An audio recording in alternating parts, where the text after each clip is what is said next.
Continue on for our scripture tonight. I'm reading from John 13, verses 21 to 30.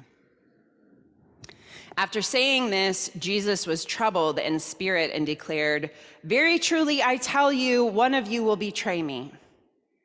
The disciples looked at one another, uncertain of whom he was speaking. And one of his disciples, the one whom Jesus loved, was reclining next to him. Simon Peter, therefore, motioned to him to ask Jesus of whom he was speaking. So while reclining next to Jesus, he asked him, "Lord, who is it?" Jesus answered, "It is the one whom I give this piece of bread when I have dipped it in the dish."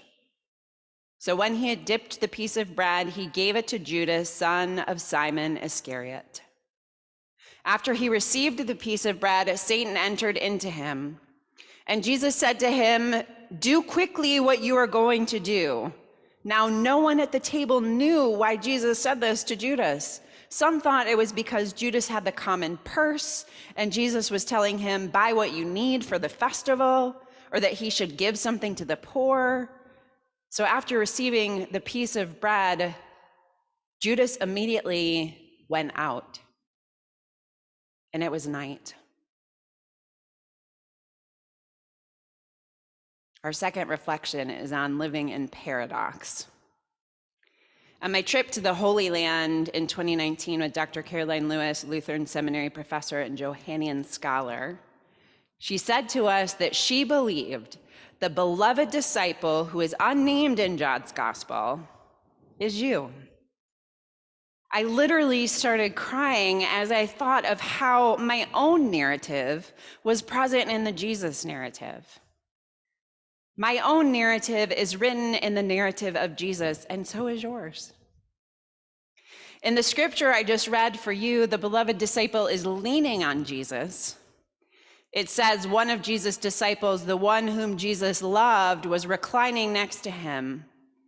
Now imagine for a moment yourself in this story reclining on Jesus.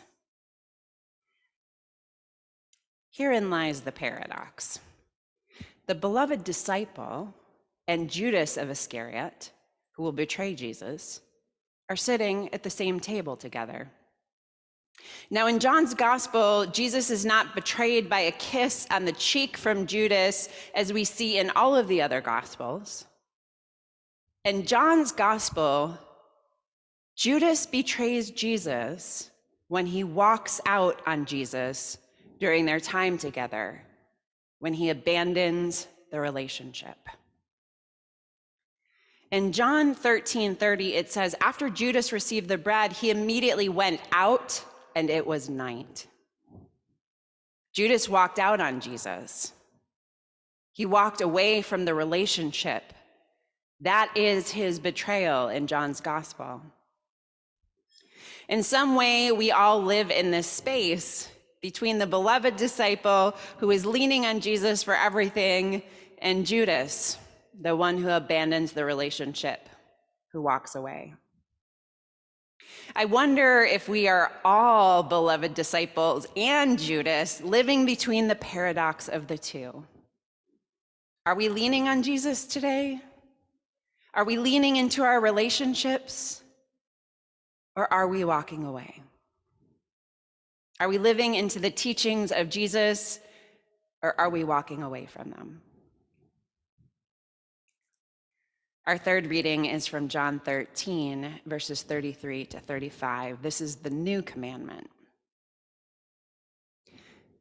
Little children, I am with you only a little longer. You will look for me, and as I said to the Jews, so now I say to you, where I am going, you cannot come. But I give you a new commandment, that you love one another as I have loved you. You also should love one another. By this, everyone will know that you are my disciples, if you have love for one another. Perhaps this is the most profound statement in all the Gospels, the new commandment. This is the commandment where I imagine Jesus saying, if you forget everything else that I have told you, over the last 3 years. Hear this, remember this, live this, love one another as I have loved you. Can you remember that? Not judge one another, not condemn one another, not criticize one another, but simply love one another. Why is it that something seemingly so simple is so hard to do? It is by this love through which Jesus says, everyone will know that you are my disciples if you have love for one another. Friends, in our baptism, we remember that we are deeply and fiercely loved by God. In our baptism, we commit to share the love God has for us with one another and to live out that love. For those of you at home, I invite you to go splash in some water tonight and remember how deeply loved you are. Maybe it's the bathtub, maybe it's while doing dishes, maybe it's while washing your hands. As you splash and play in the water, remember the commandment. If you heard nothing else that I have said, commandment of Jesus, hear this. Love one another as I have loved you.